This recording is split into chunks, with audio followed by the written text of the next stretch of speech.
వందనాలండి. ఈరోజు జూన్ 18. 7 సందర్భాలలో యోసేపు సాక్ష్యం. ఆదికాండం 29:9. నేనెట్లు ఇంత ఘోరమైన దుష్కార్యం చేసి దేవునికి విరోధంగా పాపం కట్టుకుందును అని యోసేపు చెప్పిన మాటలను చాలా యవ్వనస్తుల ప్రోగ్రామ్స్లో వాడుతూ ఉంటారు. అతడు ఒక మాదిరి అందరికీ. యోసేపు 7 సందర్భాలలో సాక్షిగా నిలబడిన విషయాలు మనం చూద్దాం. మొదటిది 39వ అధ్యాయము 9-10లో ఇంతకుముందు మనం చదువుకున్న మాటలే. అది పోతీఫరు భార్యకి చెప్పాడు. ఆమె యోసేపును వల్లో వేసుకోవడంలో విఫలమైంది.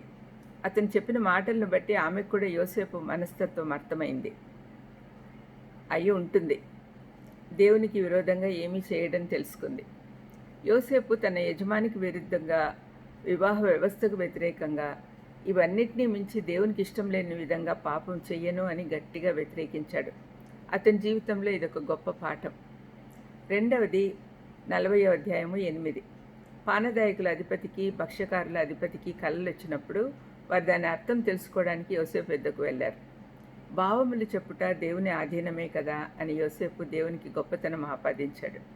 దేవుని సన్నిధి తనతో ఉందనే నిశ్చయతతో ధైర్యంగా వారి కలలు ఏమి అని అడిగాడు. వాళ్ళకి అర్థం చెప్పాడు. ఇదే దేవునికి మహిమ.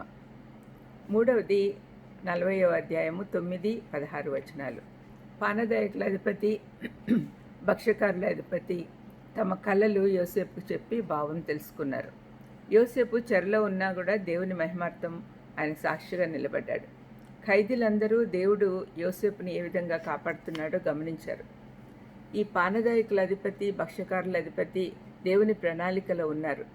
వారు ఫరో గురించి యోసేపుకు చెప్పుటకు, ఫరోకు అతని గురించి చెప్పుటలో ఉపయోగపడ్డారు. నాలుగవది 41:28. దేవుడు తాను చేయబోతున్నది ఫరోకు చూపించను అని యోసేపు ఫరోతో అన్నాడు. ఫరోను ఐగుప్తీయులందరూ దేవునిలాగా భావిస్తారు. అతనితో మాట్లాడాలంటే చాలా ధైర్యం ఉండాలి. యెహోవా యందు భయభక్తి కల వాళ్లకు ధైర్యం ఉంటుంది అని వాక్యం చెప్తుంది. ఫరో ఎదుట యోసేపు యెహోవా దేవునికి సాక్షిగా నిలబడినందున ఫరో అతని జ్ఞానము దేవుని యొద్ద నుండే వచ్చిందని తెలుసుకొని అతన్ని అత్యున్నత స్థానంలో పెట్టాడు. ఐదవది 42వ అధ్యాయము 18. యోసేపు తన అన్నలతో నేను దేవునికి భయపడివాడను అని చెప్పాడు. అన్నలు పశ్చాత్తాపడలేదు, దేవునికి దూరం అయిపోయారు. వారు తమ తప్పు తెలుసుకునేంత వరకు తను తాను ప్రత్యక్షపరచుకోలేదు. ప్రతి అడుగులో దేవుని సంతోషపెట్టారు. ఆరవది 45వ అధ్యాయము 5-7 వరకు. ప్రాణరక్షణ కొరకు దేవుడు మీకు ముందుగా నన్ను పంపించను అని యోసేపు అన్నలతో అన్నాడు. మిమ్మల్ని ప్రాణంతో కాపాడటకు దేవుడు మీకు ముందుగా నన్ను పంపించాను అని దేవునికి గొప్పతనం ఆపాదించి మహిమపరిచాడు. జీవితంలో ప్రతి నిమిషము దేవునికి సాక్షిగా నిలబడ్డాడు. అన్నలను క్షమించాడు. 7వది 50వ అధ్యాయము 24-25. యోసేపు చనిపోయేందుకు సిద్ధంగా ఉన్నప్పుడు తన వారిని పిలిపించి దేవుడు నిశ్చయంగా మిమ్మల్ని వచ్చి తను వాగ్దానం చేసిన దేశానికి తీసుకెళ్తాడు అని చెప్పాడు. ఇది గొప్ప సాక్ష్యం. చివరి మాటలు దేవుని గురించే ఉన్నాయి. ఏమంటున్నాడంటే, మీరు నా ఎముకల్ని ఇక్కడి నుంచి తీసుకొని పోవాలనని ప్రమాణం చేయించుకున్నాడు. దేవుని వాగ్దానాలపై చాలా విశ్వాసం ఉంది అని రుజువు చేశాడు. ప్రార్థన చేసుకుందాం.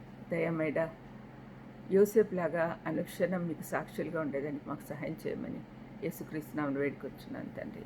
ఆమేన్. God bless you.